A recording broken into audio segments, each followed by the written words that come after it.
I'm Staff Sergeant Natalie Nelson here at Kunsan Air Base, Korea, wishing my family and friends in Arizona a happy holiday.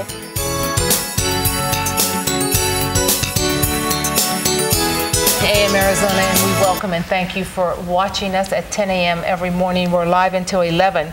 The Priceless Prom Project is sponsored by the North Star Youth Partnership, and this is a program of Catholic Charities, and they're collecting donations to provide students in need with free prom attire.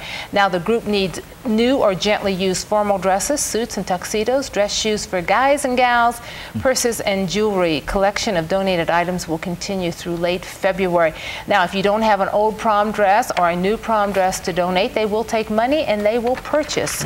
This is a fabulous project. This is a kind of a close to my heart one, because so many young people, I mean, they don't want to invest in a lot of money for a one-time dress, tuxedo. Of course, there's renting. You can rent tuxedos and such, and there's rental agencies. But this is a great idea. To get rid of your prom dresses, you'll never wear them again. Very good point, Tanya. And you probably can't even get in them again. Same thing with wedding dresses. I think a lot of wedding dresses. Perfect, same thing. Perfect. I hope you're only going to get married once. Yes. You know, you gain 10 pounds, you're never going to wear it again. It's been a long holiday. Kurt Niemann is with us. He is the author of The Powder Blue Negligee, and we have spoken to him in the past. He has written his views and feelings about the probation system. He was a juvenile probation officer. Today the focus is going to be private prisons, because you have devoted a chapter in your book to private prisons. Yes. And Kurt, I think in Arizona, I don't know of any others, and I'm sure I'm not up to speed on this. Kingman facility is a private prison. Yes, it is. Yeah. And the people who were looking to come into Prescott Valley was a private prison. Private prison. There are actually some 200 and some about close to 250 private prisons in the United States, and mostly in the southern United States, ranging on through New Mexico and Arizona, and there are a few in California as well. And Kurt, I think, at least from where I'm sitting, not a lot of people realize that there are private prisons. Most of them, I think, probably thought that it was government ran, or government operated. And most are run by the, what they call it, the State Corrections, State Department of Corrections. Well, the ones that are government owned and operated, yeah, State Department of Corrections in Arizona is what they call it. Yeah. Okay. Yeah, the private prisons, though, are run by several really large corporations, 3 in particular. Oh, really? Mostly based in Tennessee and Kentucky, if I'm thinking right. They have in the neighborhood of 90,000 prisons. Imagine, if you will, the private prison system became really popular with legislators in this country right around 1980. Up to that point, there were right in the neighborhood of 500,000 American citizens in state prisons throughout the country. Today, since the growth of the private prison system, there are 2.5 million people in prison today. It's growing. Is that not computing in my head correctly? It should be the other way. It shouldn't have gone. Did I not hear that correctly? Started with 500,000. Now it's up to 2.5 million. Shouldn't that figure have gone? Well, I'm sure the private prison system doesn't hope so, because they're corporations that are for profit. Right. Which gives me a moral problem, and that is incarcerating human beings for profit. And that's what it really is. No, and I know, but to play devil's advocate here, I mean, someone has to foot the bill. There has to be something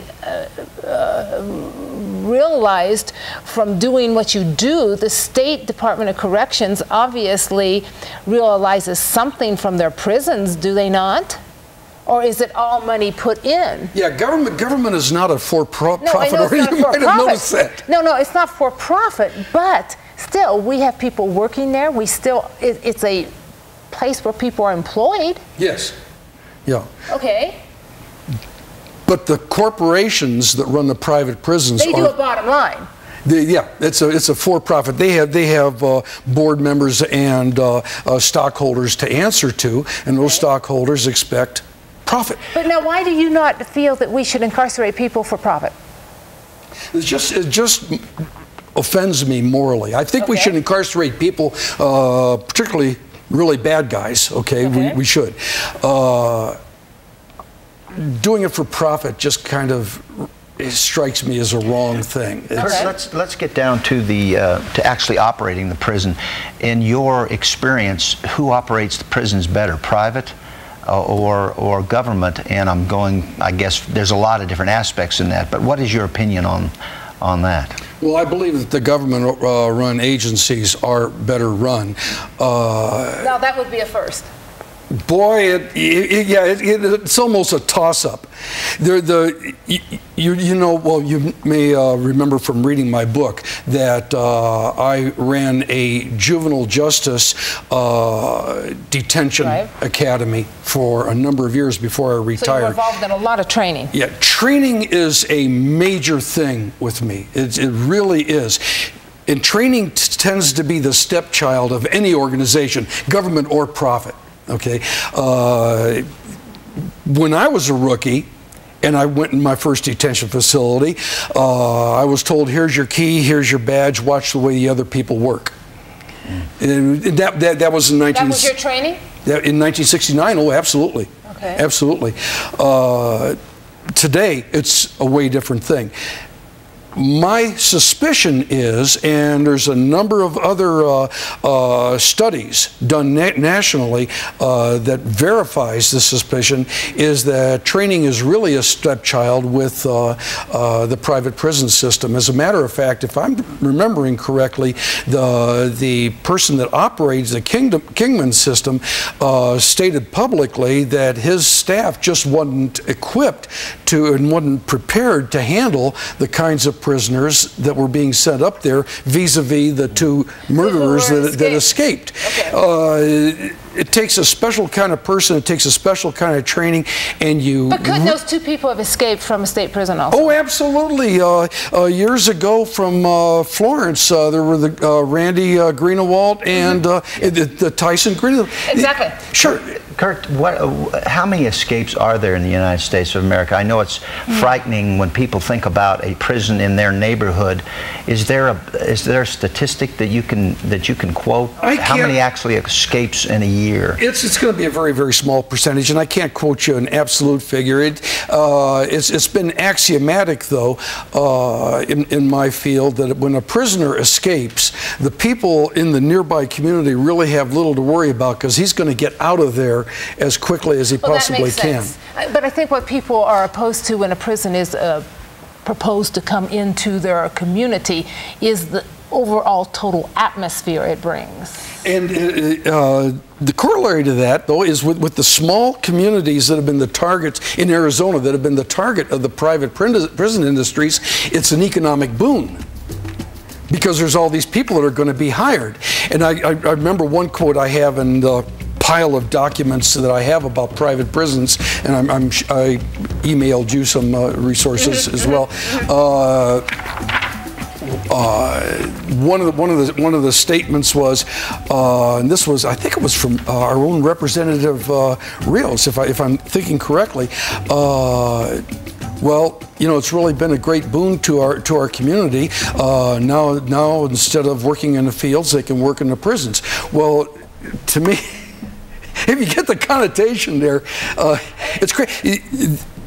Dealing with prisoners, dealing with any institutional setting, takes a particular kind of person and a particular kind of mindset. Oh, it really does. And hold your thoughts, Kurt. We have to go to commercial break. When we come back, more with Kurt Niemann. He is the author of The Powder Blue Negligee. We'll be right back.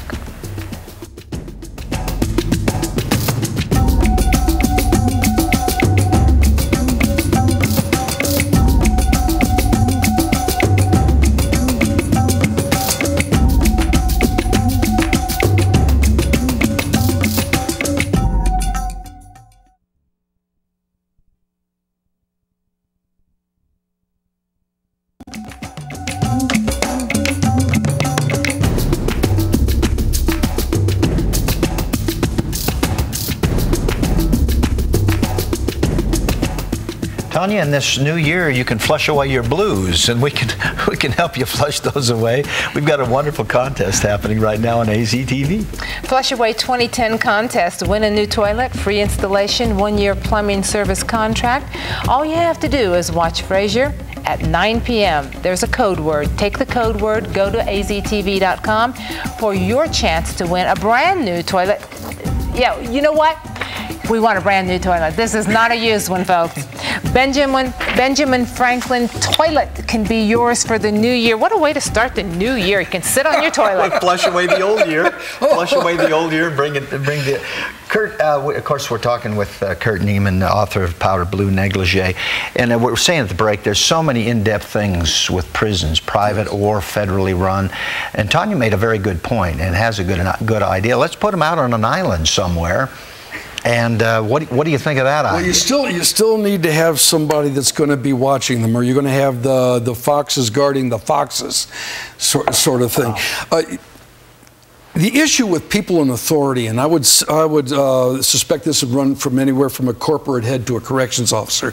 The people who are in authority, particularly in jails, prisons, residential treatment centers, need to be particular people who can maintain themselves.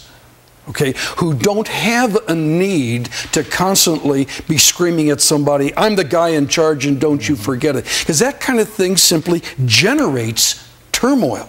And you don't need turmoil in a prison system. And as a matter of fact, it fuels the fire. It fuels the fire. One of the things I always told my cadets, and this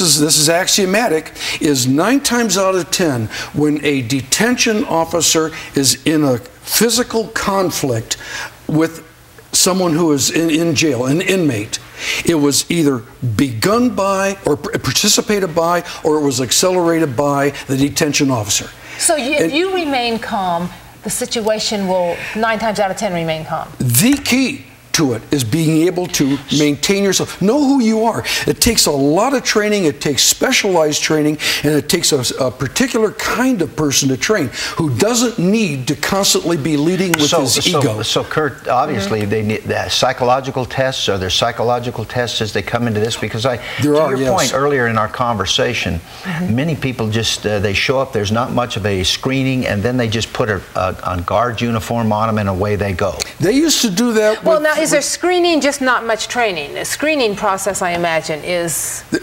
At least for the state, the screening process is tremendous. It really is. You can't be training. And it's not just training in an academy. It's ongoing training. You need to be brought back from time to time and reviewed. Not just review because we're going to be looking at you, big guy, kind of thing. It's, look, here's what the latest stuff is. Do you remember these things? Can you still do these things? I used to teach nonviolent physical intervention. In other words, how to do a takedown on an inmate and not injure that inmate. This is particularly germane in a juvenile facility, isn't it? How to not injure and how to not be injured. Right. I didn't want any of my staff to be injured or to injure anybody. In 2008, Governor Janet Napolitano urged to tighten up rules for the state's growing private prison industry. But then, of course, in 2010, we had the escape. Was that the escape? Was it in 2010, the escape from the prison? Yeah, it was. And more recently, we've had a riot in one of our private prisons with some 45, if I'm thinking correct, inmates. So now, is it your thought that we do need to tighten up? Is it the training is not as extensive in a private prison situation? Where do you think the training's the best? I think that there's a lot of things that need to be done. One of the things we need to do is we need to review our sentencing system. It's really neat to sit around the coffee table and say, lock them up and throw away the key. Give them green bologna, teach them where they come from. Remember, we've all been guilty of that one. Yeah. But remember, those people, most of those people are going to be back out in your neighborhood one day. Exactly what kind